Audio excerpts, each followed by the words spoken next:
Howdy mates, good afternoon, how are we all doing?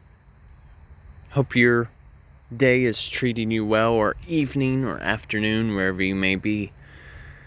It is September 27th, 2023, Wednesday, and today I bring you out into a prairie, also known as a meadow, because prairie is derived from French, meaning meadow.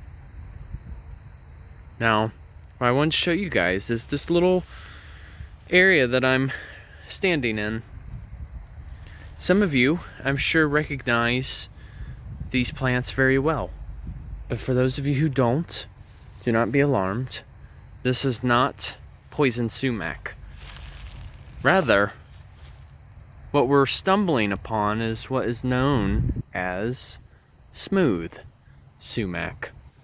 You see, the thing is, poison sumac is often confused because, in a sense, they do look similar in some ways. But rather, poison sumac is very specific in terms of where it resides. Most times, poison sumac, you'll only find it in swampy, wet areas.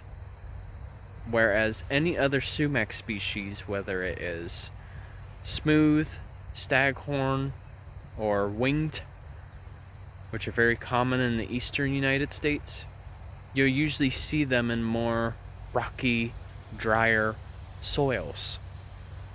And given that we are in the prairie, the soil is a little drier.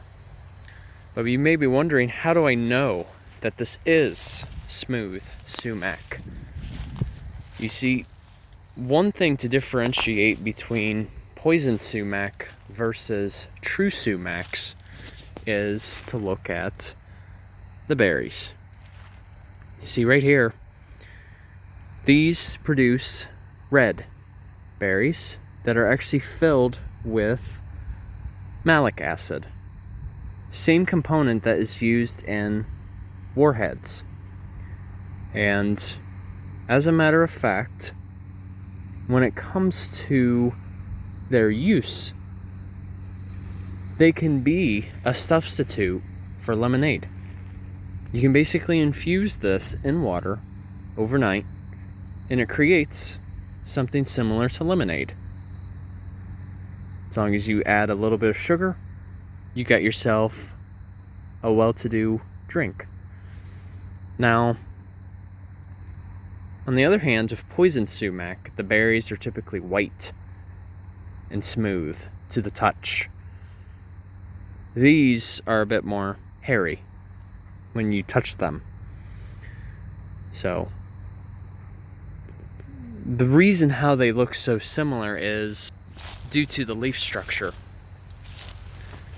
See, I believe with poison sumac, granted, the leaves are smooth, but they don't have serrated margins along the edge.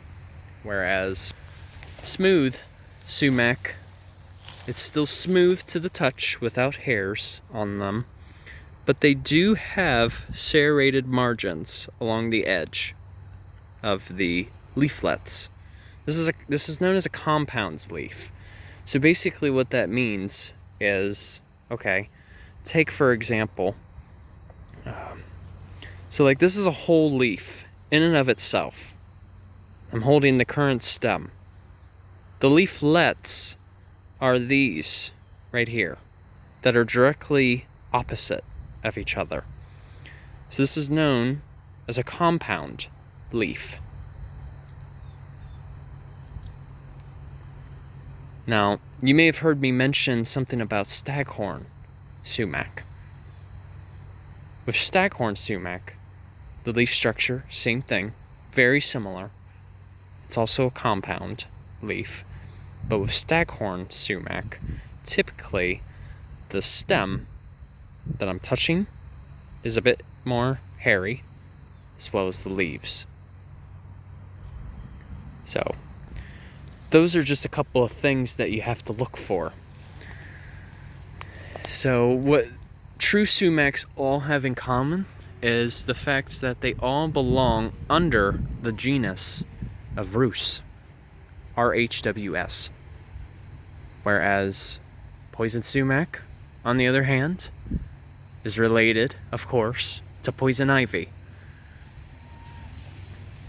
which falls under the genus of Toxicodendron. So it's a little bit of a misnomer. And since it is part of the Toxicodendron genus, that means that it also possesses Urushiol, which is the oil that causes the allergic reaction in the rashes on our skin that our body does not like whatsoever. So there you go. Those are just a couple of differences to look for. And most oftentimes when it comes to poison sumac, you won't really see it too often either. You are more likely to stumble upon true sumacs more often than anything. So, alrighty. I thought I'd share that piece with you guys. So if you're ever going out on a little walk about, you'll know a couple of ways to distinguish. So, alright you guys, take care, have a good one, and of course, Journey on a Journey is onwards. Take care.